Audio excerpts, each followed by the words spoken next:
Hi everyone, and welcome to Chronicles Q&A. We've got some fascinating questions from you guys, as always, about Serie. It's me, Nikki Vandy, with Mina Rizuki alongside me, as we've had all season. Gosh, we haven't missed an episode together this season, Mina. How dedicated are we? We haven't even taken a week off from seeing each other. I just can't. I can't imagine it, Mina. The summer's coming up. It's going to be awful. We're not going to see each other every week. But let's jump right in with a question from Victoria Giordano, who is a Chronicles Tifosi Patreon member in New Jersey. Thank you, Victoria, for supporting the show. Who do you think is the right number 9 for Inter? Is Scamacca the one? Do they gamble on Dybala, or do they bring back Lukaku, or does someone else come to mind? Victoria says they personally would put their money on a Scamacca-Martinez partnership. Ooh, Mina, what do you have to say about that pairing? I'm so in two minds about Scamacca because on the one hand, I watch him play and I think, oh, he's very good. On the other hand, I think it hasn't been a long time enough. It's different to play Sassuolo than it is to play at Inter. I don't know whether sometimes we jump into thinking someone is brilliant straight away and they haven't had enough time. But likewise, there's a lot of players that don't need 15 years to convince you, which is something that we do tend to do in Italy, like wait and wait and wait until someone convinces us. But then it's a little bit like, I know I say this, but like Fratesi, for example, I was like, or Castrovilli. Actually, let's talk about Castrovilli. I was amazing when I was seeing him and watching him. I was like, oh my God, I can't wait for this guy to join Juve. Because in my head, everyone is going to join Juve, And now I'm just like, oh, thank God he's not at Juve, So I don't know, and that could be really harsh. I still think he's a good player, but for me, his decision making really annoys me, frankly speaking. Scamacca, well, obviously he's renewed his contract with Sassuolo. We know that he is tremendous. We know that he is an Italian, and it's good for Inter to have a few more Italians who are facing tougher challenges, and therefore they'd be better prepared when they do join the Italian national team. But I don't know, when I think of clubs like Inter, Juve, and Milan, I think of huge names. I think of Haalands and Mbappe's, but unfortunately now it's just beyond us on a financial level. But I would probably choose somebody more, like a Lukaku coming back, frankly speaking. Just because, we know that worked. That doesn't necessarily mean that it's going to work again, because it is a different coach. They are different tactics. But somebody, I guess, that I feel is more established, more game experience over the years, because I think it is the Perisic and the Brozovic level of experience that has really greatly helped you, Inter. Sorry, guys. So... As for Dybala, you've seen his performances recently. You've seen his performances in the very big matches. And if you haven't, then sometimes Nikki trolls me about them. If he does do well, she'll send me a message being like, and you don't like him, ? Just imagine what it's going to be like, Mina, if he does go to Inter next season and I have to text you then. Imagine. Yeah, nobody trolls me more about Dybala, by the way, than Nikki, guys. Yeah, just to let you know, there is never a moment when the guy doesn't play and she hasn't got her phone right next to her. I've got a little alert set up. Just tells me when Dybala's playing well and I can send a message. I don't even have to be watching. Oh, there we go. That's all you need to know. Yeah. And yet, there I was watching him against Bologna being like, where are you? Like, off the ball, this guy has absolutely no idea where his positioning should be. He's just completely lost in the middle of the field. So, frankly speaking, this kind of player really irritates me. I think he's way too expensive for what he'll provide you. And that's if hoping that he would manage to stay healthy and fit enough to even play these matches to talk about tactics and technique. Technically, he's perfect. Like, he's got a lot going for him. But I just think his runs off the ball, I think his positioning off the ball, I don't necessarily think it's very good. I don't think he understands how to provide enough support to the forwards. I don't know whether this is just bad coaching, frankly speaking, because I am sort of like always in awe of how bad it is, and I can't understand why Allegri hasn't corrected it. But I wouldn't go for Dybala, and I think that Lautaro Martinez is also, I think he needs a proper number 9 if you want to keep Lautaro Martinez, and I don't think that's what Dybala is. Well, actually, I know for sure that that's not what he is. But hey, listen, Dybala can be your auxiliary right back if you want. He's very good at dropping to you. Otherwise, yeah, Lukaku, huh? probably that would be the guy. You know, I'm assuming that when he comes back to Inter, he'll have more than 7 touches in a match. So probably go for Lukaku. Wow, Mina, just sticking the boot into poor Romelu. Look, the answer is, in my opinion, like, if you could bring Lukaku back and that was viable, yeah, do it. Yeah, and I mean, do it. Like, we know that works, right? Like, you don't need any sort of clever theories. We know that works. We know it works with Martinez specifically as well, which is, you know, something you should probably be wanting. If you're into it, as well as anything, you want to be able to get Martinez back going, because even if you're not going to keep him forever, you want to be able to sell him at a good price. And I feel like right now his market value is probably plummeting. I don't think it's going to happen, though, because I can't see how the financials of it work. I think the price that they sold to Chelsea was too high. So Chelsea can't just say, yeah, okay, off you trot, we'll let you go on a free or anything, or, you know, loan you out for nothing. So even if you can work out the wages with Lukaku, which you probably can, because Lukaku, I think, sincerely would love to go back. And that side of it, I think you could work out. I don't think you could work things out with Chelsea at this point, which is actually a real mess, because now you have a very talented footballer. Even if it hasn't worked out for him at Chelsea, I refuse to believe that he's suddenly become not a talented footballer overnight. So you have a very talented footballer stuck somewhere that does not work for him at all, with a club that doesn't want him there, and another club that could use him very, very effectively. And it's just sad for everyone. And on an emotional level, as someone who sort of loves seeing people thrive in everything, actually, but yeah, certainly in football, I love to see footballers with talent get the chance to thrive and do what they sort of do best. It's a shame. Like, I'd love to see him back at Inter and doing that, because he was fun to watch there. And I think if that was a possible answer, I think it would be the right answer. For me, the next answer is Scamacca. And I'm going to be honest and say that I don't know if I'm judging Scamacca correctly yet. I'm very enthusiastic about him. I really feel optimistic about him in his career. And I think that a big part of my optimism for him in his career is that where we've talked about, you know, after Italy's World Cup qualifying exit, like a lack of courage in some Italian young players, whether or not there should be more Italian young players making steps abroad. I just think he's such a self-possessed and sort of confident individual, that going and making that move when he did to go to PSV and be like, no, I'm going to go there. I'm going to go and follow the path that I think is right to go and play football. And coming back from that and clearly having learned a lot from it and being ready to go and score goals in Serie A at Sassuolo at a young age. I think that there's just so much about his character that I find encouraging. I think there's probably an abrasive side to his character as well, and a difficult side to his character. But I think that on the football pitch, he's too hardworking and too self-possessed not to go well in his career. I could be wrong. I've been wrong before. Oh, sorry, it's on the table.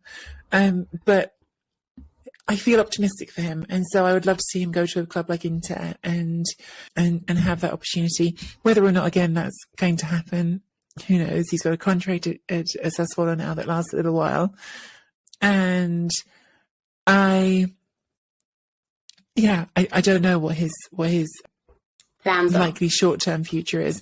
Dybala, conversely, I think there's a very, very good chance that happens. Oh, you do? Yeah, but I'm not sure it is right for them. And actually, you know, in keeping with my Lukaku thoughts, I'd love it if he does go there and is a success, because I wind Mina up because I do actually, unlike Mina, maybe I don't even think this is true actually. I wind Mina up. I think Mina does actually believe there's a talented player in there somewhere. I believe there's a very talented player in there somewhere.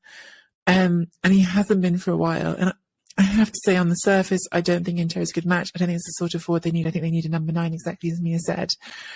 But I also just sort of want to remind everyone that we're not talking about ancient history.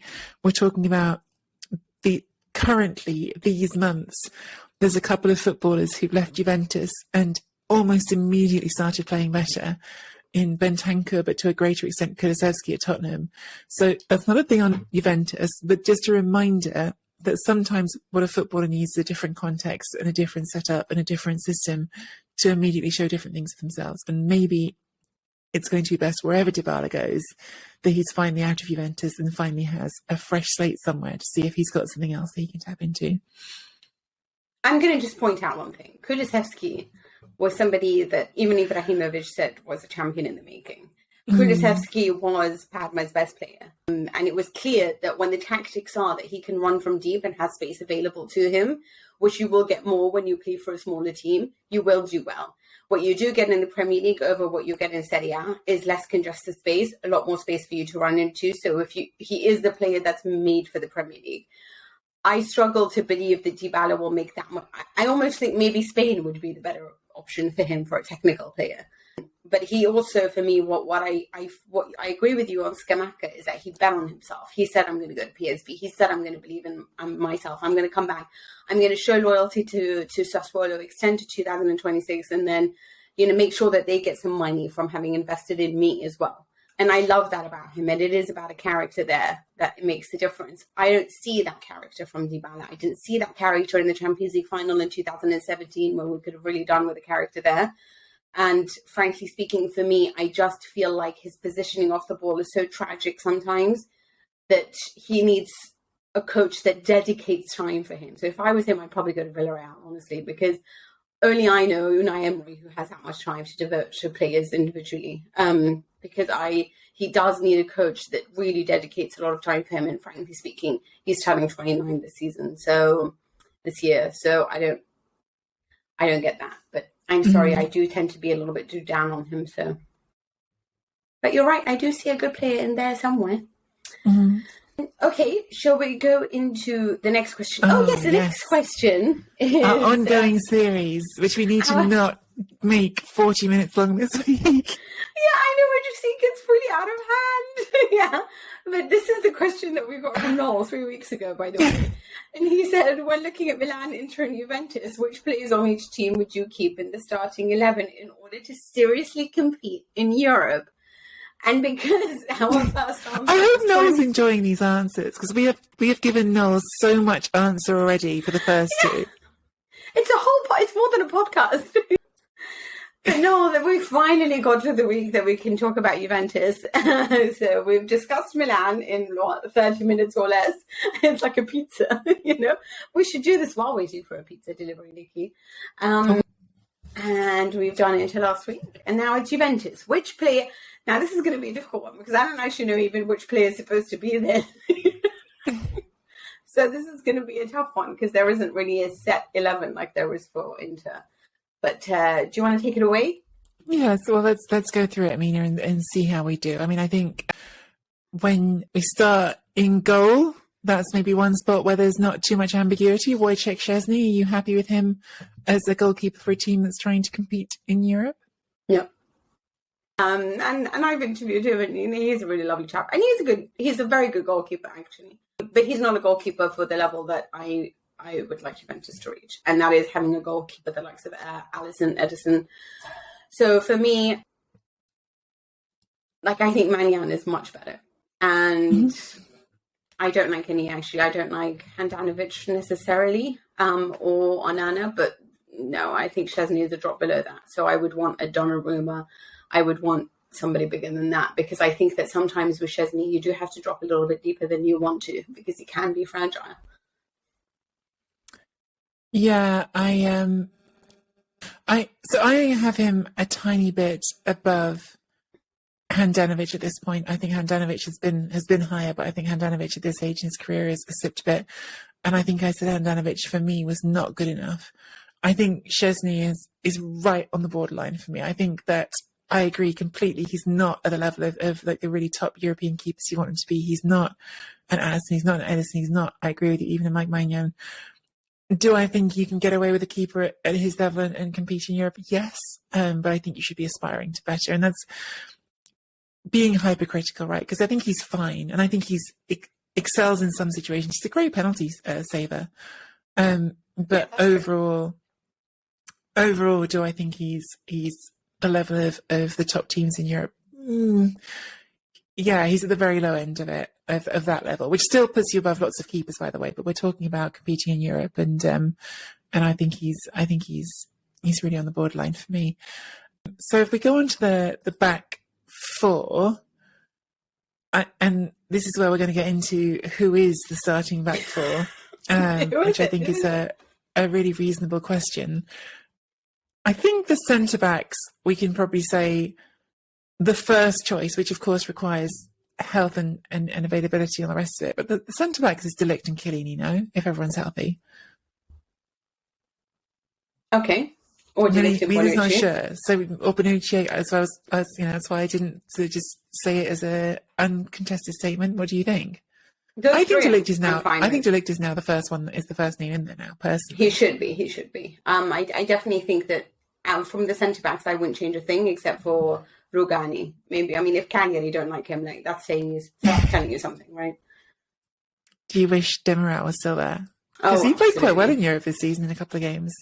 And he was very good for Turkey as well. And it was difficult against Portugal, but and he was a big portion of that. He's reckless sometimes, he's careless sometimes, but he's also very young. But I think he has a really, really bright future.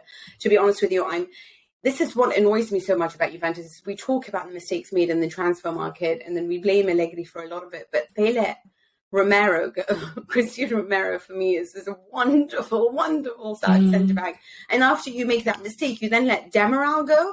You let João Cancelo go. And all of this is somehow Allegri still has to do it all with Rugani at the back. It's such bad mistakes that will take a long time to heal. Okay, well, let's not dwell on that because we've got to go through the whole team. But the fullbacks. Yeah, I don't know who you think of the starters here, Mina. I mean, at right back, is it Cuadrado? Is it De Sciglio? Is it even Danilo? At left back, is it Alexandro? I don't know Pellegrini. I don't know who you think that the starters are here, Mina, but are they good enough? Like, is there a starting combination there that you do think is good enough? I'd keep De Sciglio for the squad, and I'd keep Danilo. But I don't like either fullback. I don't like Luca Pellegrini. I don't think he's ready yet for this jump. I don't like Alexandro. He's been poor since 2018, frankly. He has his moments, and I do feel safe sometimes with him on the ball than any other, but not anymore now. I think that's gone. I know that people love Cuadrado. I don't. So I think that's a more personal thing, if anything. I think that he's direct. I think that his style of play suits Juventus right now because they are slow. But he is somebody who, when he gets in, and he has a brilliant shot from outside as well. But to me, he drives me insane most of the time when it comes to some of the execution of those passes, how long he takes on the ball, his decision-making. He's very fast, but then actually taking a decision takes about 20 seconds for him. And we've lost all ability to really put ourselves in the right position on a tactical level to take advantage in an attacking way. So I would not even have Cuadrado. I'd only keep Danilo. I know this is going to come across as quite crazy, but I would only keep Danilo and maybe De Sciglio, but I don't think he's that great either, but at least he can deliver across. And do you feel like Danilo, you're okay with starting, or you think even that needs to be upgraded? I probably wouldn't start him if I'm honest with you. What about you? I have Cuadrado definitely in the squad and Danilo definitely in the squad.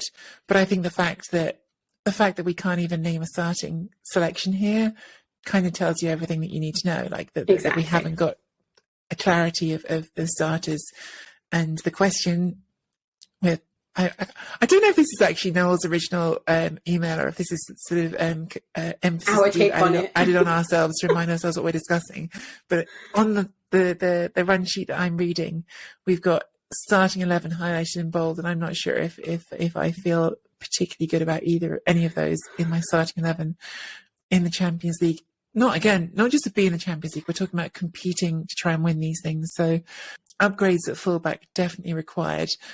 Moving on to the midfield, I mean, to an extent, we need to pick a formation, right? This is part of the problem. Like starting 11, what's your formation? Is it a 4-4-2? Have we got a midfield 3? Like, what's Mina? Come on, help me out here. What's the best that you can do with what you've got here? I guess we have to go with the best players that they're currently available. Ideally, maybe a 4-3-3 would probably be the best style of play, but just because I'm thinking to myself, Vlahovic, Chiesa, and Morata, I'm thinking more of the attack. The midfield, it's interesting because I think Rabiot may just be the worst midfielder in the world, but I do agree with one thing that Allegri said, which is he's much better in a 2. So the 4-3-3 just doesn't suit at all Rabiot, but I wouldn't have him anywhere near my team. I don't think I wouldn't have him in pretty much most of them. I still have Weston McKennie in the squad. I think that he offers a lot of value and perfect insertions. And actually, interestingly enough, these last 2 matches that I watched with Cagliari, and especially in Bologna, he has always been the difference maker, because actually on a tactical level, he's perfect at reading space. And he would have known how to insert himself to make the difference in the final third, or to at least drag attention away. Because when you are taking space away from Vlahovic, you need somebody to distract them, and McKennie would have been really useful there. So I do like him a lot. I really like him a lot for also what he gives the dressing room. He is a perfect character to just keep people believing. I would also obviously keep Locatelli, because he's a tremendous player that we haven't seen the best of the season because of the tactics, sadly, and because he's had to adjust so much to the different ways that Juventus are trying to play. He's still been the best. He's been when I think of Juventus midfield, he's the one I think has been the best. So, like, even if you think he's not been as good as he can be, he's the best they've got. And I think you can really feel his absence. You can feel his absence right now. He's probably the only one. He's probably the only one of those names that I feel totally confident saying starting 11 in Europe. McKennie, I definitely want him around. Do I feel confident saying starting 11 to compete in Europe? No, I agree with you. I'm not sure. He would be in my squad, but he wouldn't be in my. The only one that I would take in my starting 11 right now, because it could be Zachary in the future, but right now it's just Locatelli. So yeah. But in my squad, I would keep Zakaria and I would keep Weston McKennie, but I would get rid of Arthur. I would get rid of Rabiot. Ramsey, I mean, he's injured in another location now, but I would just get rid of everything else right now and just keep Locatelli in my starting lineup. But we do need 2 proper midfielders on top of that. Yes, fascinating. It's a fascinating exercise, and I'm thank you, Noel, for giving us the excuse to do it, because I do think when we go through these teams, team by team, I think by this point of both Milan and Inter, we had a bunch more players that we were keeping than we do at Juventus, which is saying something. Now, having said that, I think for Juventus, probably the best area of the pitch on paper is now the front end of the pitch, because sticking with the 4-3-3. Incidentally, it was the opposite for Milan and Inter. It was their forward line that we had problems with, both of them. Yeah, it's really true. But sticking with your 4-3-3 formation, I think probably neither of us are going to disagree that Vlahovic and Chiesa we feel good about. Absolutely. Definitely. And we maybe want one more. We maybe want one more to complete that on the other side. I mean, I'd love Ousmane Dembele, but my only fear with that would be with his injuries. But we're not talking about who we'd buy. It's just about whether or not we feel like Morata would be in the starting lineup. There is a lot about Morata that I like that I don't think anyone else does. I've always been a big fan of his, frankly speaking. I think that he offers a lot from a tactical point of view. But he's maybe not the guy that's going to, set the world alight. But I do think with Vlahovic, Chiesa, maybe you do need somebody who's better with tighter control. But definitely, obviously Dybala's gone, so yeah, I don't know. I would have somebody else. It's a combination we haven't got to see because of Chiesa's injury, right? Like, it's a combination that we're still waiting to sort of see come to fruition and do something. I think the thing for Morata is that you have to sort of acknowledge, maybe it hasn't been consistently in his career, but Morata has played on teams that have seriously competed in Europe. Like, he has been part of those teams. So it's not... And he scored a bunch of goals, right? Yeah. It's not unthinkable. And how he would look in a team that had an upgraded midfield and had Chiesa and Vlahovic there healthy and going together. It's an open question. I think he's again on the borderline for me. I think if I was prioritizing the replacements in this group out of all the ones I've mentioned, he might be like the bottom, possibly even like lesser priority than Szczesny for me. So I think that says something. Yeah. But maybe still, if I want to seriously compete in Europe, to keep going to the question, I think there's something better. Like, I think there's better out there. None of it's cheap, though. So, yeah. I do think that if you do have Chiesa and Vlahovic, when I think of great teams, there's always one veteran leader in every department. And so it's like that perfect spine, Like, Chiellini is the veteran there. In midfield, I think there needs to be one veteran midfielder there. And then the forward line, I would like Perisic for me is just, oh, he's so beautiful. I love having sort of like that kind of presence there, Of course, you don't necessarily need it, but it's nice for me if there is somebody that you can bring on, because at the end of the day, Vlahovic and Chiesa are very young. There are going to be inconsistencies there, and I do sort of want them to be able to depend on someone rather. And Morata is not young by any stretch of the imagination, but I wouldn't describe him as veteran experience. So maybe on that level, if they don't like Perisic, he can always come to Juventus if he doesn't renew his deal, But that is ideally probably one player that I would like to have more of, or if that presence is not available up front, then I'd like it in midfield. So interestingly enough, what we would change is the fullbacks, the entire midfield, and goalkeeper, right? It's quite a lot. It's quite a lot. But how is Allegri not playing good football? It's quite a lot when we get into it. Thank you for that question, Noel. They've been really sort of interesting and fun to do. I don't know if we should, it's not in the question, if we should extend it and do Napoli next week, because we've done all the other three in the top four, but I do feel that they deserve it between now and then. We've got one more question here from Mick, who sends a DM on Twitter asking for advice about his trip to see Lazio Verona on May 21st. Oh, Mick, enjoy. I hope you're going to have a good time at the game. I'm guessing from this question that you have not been to a Lazio game before. I don't know if you've been to Serie games before. He's got a 3-part question. What's the typical Lazio game day like? What's the best place to sit as a tourist fan? And also, do Italian football teams sell programmes? I'm not sure that you can sort of break things down completely as typical game days, because that really depends on lots of things. Bigger games get different sorts of behaviours. Also depends on who you are and what your sort of approach to things is. I mean, there's a lot actually that could fall into this category, because of course I never know if people fully understand, if they haven't been to Italy and spent time at Italian football stadiums, the difference between like a tifoso, a fan, and an ultra. And look, those things actually are hard to understand because they can be blurry as well.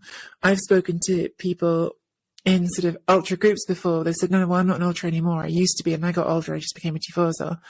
And some of it is just like almost like some people feel like they age out of it. But the ultra culture game day experience does tend to revolve around meeting hours before the game. There'll be specific meeting points. There are specific Lazio pubs, specific Lazio bars, and having a drink. Normally you'll see a lot of bizarrely alcohol that we would sort of consider being really like low end of the scale. Beer in England has become very sort of like cool in Italy, which like the extra strength Tennent's and stuff that is like considered like hipstery good beer in Italy, which you see a lot of extra strong beer being drunk. There'll be flares at those sort of meeting points. There'll be paper bombs being set off, fireworks, so that for a big enough game at least you get all of that sort of build up with the ultras, and then they'll head on down together. But for a lot of non-ultras, the average tifoso, the game day could look like anything. Meet somewhere for lunch, go to the stadium. The entrance into the stadium at the Olimpico can be a little bit chaotic. It can feel a bit like you're being sort of kettled in, depending again on how busy it is or what time you get there. But you get inside and it's not a modern stadium, but I find it quite a nice stadium. It's got the sort of old grandeur about it that comes with Rome, and obviously the marble statues outside. In terms of places to sit, I mean, this also ties together with the same thing before. It really depends on who you are as a fan, Mick.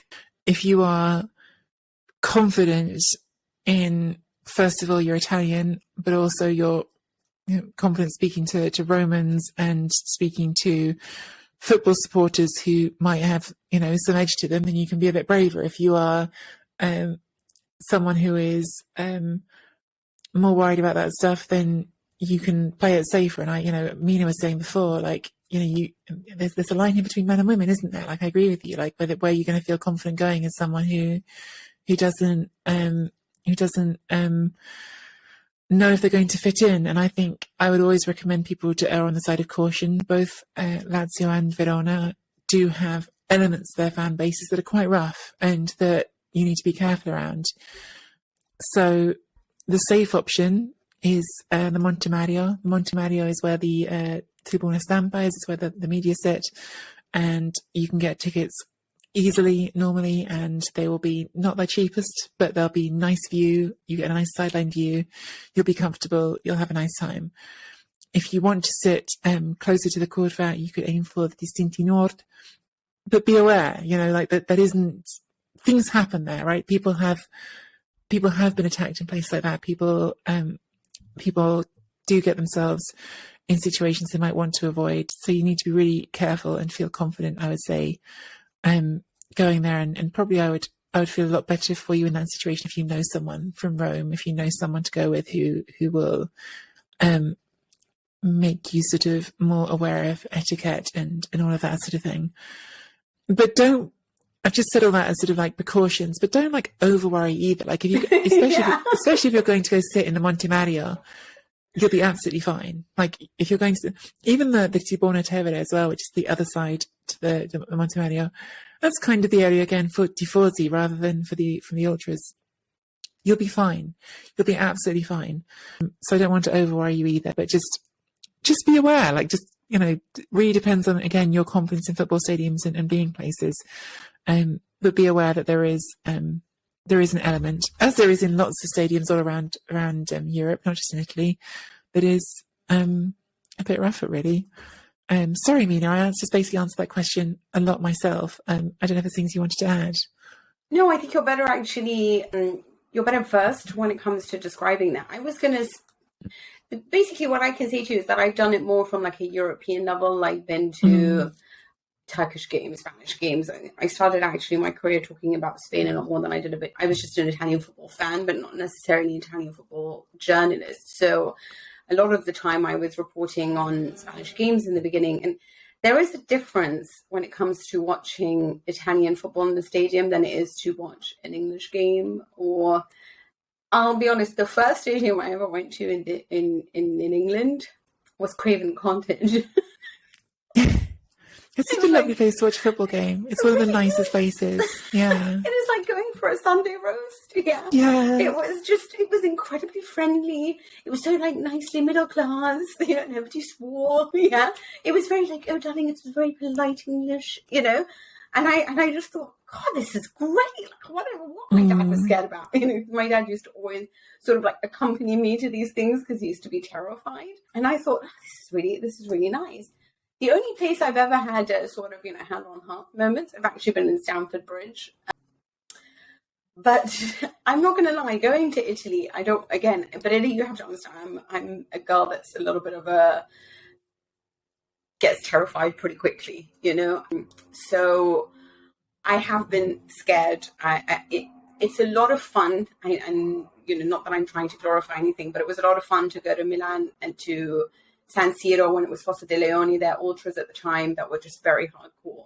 But the ground would shake, the atmosphere was tense, and you never wanted to be the opponent. But I guess what I couldn't get accustomed to is the passion in Italian football. It's you can take it bad, you can be scared or you can't. But to be honest with you, Juventus Stadium to me is the closest that you can get to an English stadium, the closest you can get to the Emirates Stadium in England. So pretty nice and friendly in comparison to the others, I think, if you're not sitting at the Curva. But yeah, I guess with Lazio, I wish we were coming to see the derby. I wish we were going, This is the only thing, though, Mina, is I feel like my sort of worries and fretfulness, perhaps, for like someone going there doesn't know what they're doing, is because I have been there for the derby and I have been with ultras for the derby, and I know that can actually be a perfectly sort of fun experience. I really sort of found that like an enjoyable and sort of eye-opening in a positive way in lots of ways time that I had when I did that. But I also had someone who was who was sort of introducing me to people and making my sorts of exactly and that's a very different experience. Now look, like, you can also make it sound like something out of a Hollywood movie, which it isn't, right? It was fascinating being in like one of the big ultra pubs before the derby, because you had some pretty sort of serious looking elements there, I'll say, but you also had literally tourists coming along and being like, oh, I'm a big Lazio fan from Sweden, I found out about this pub. Yeah, that's true. And they were fine. Like, nothing bad happened to them at all. So, like, there is also, like, two parts to it. And I also think it's worth stressing again that Lazio Verona is not the derby, right? It's just not. It's not going to be that sort of vibe. I'm not expecting that you'll see running battles in the street or anything like that, which did happen at the derby.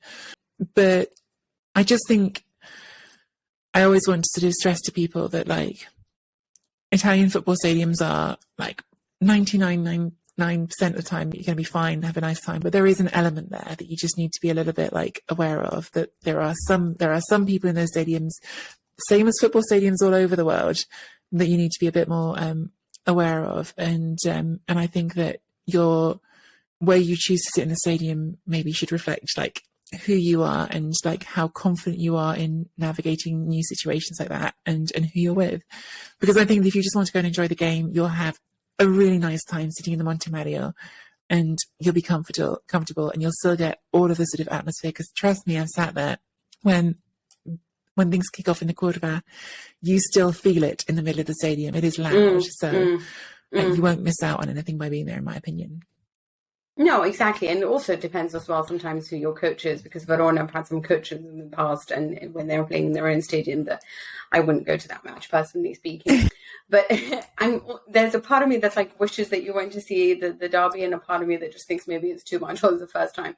But, as a fan, like, the countries that, like Argentina, if you're going to go to the Bombonera or anything like that, and if you're going to go to any of the Istanbul derbies, there's just a bit more passion, and for me, Italian games sort of match up to that. You go to the Bernabeu, you stay in the middle of them and tell them you don't support Real Madrid. They kind of just want to chat to you. There isn't, same with Camp Nou, same with the Pizjuan in Sevilla. It's not like you don't feel in any way like I'm a lot more, let's say, scared if I'm in Stamford Bridge, more than all the other stadiums in England. Weirdly enough, I loved Anfield. Like, I thought that the fans were so nice to the team, and the even Old Trafford. I just didn't feel that. So I was trying to give a comparison on how it is.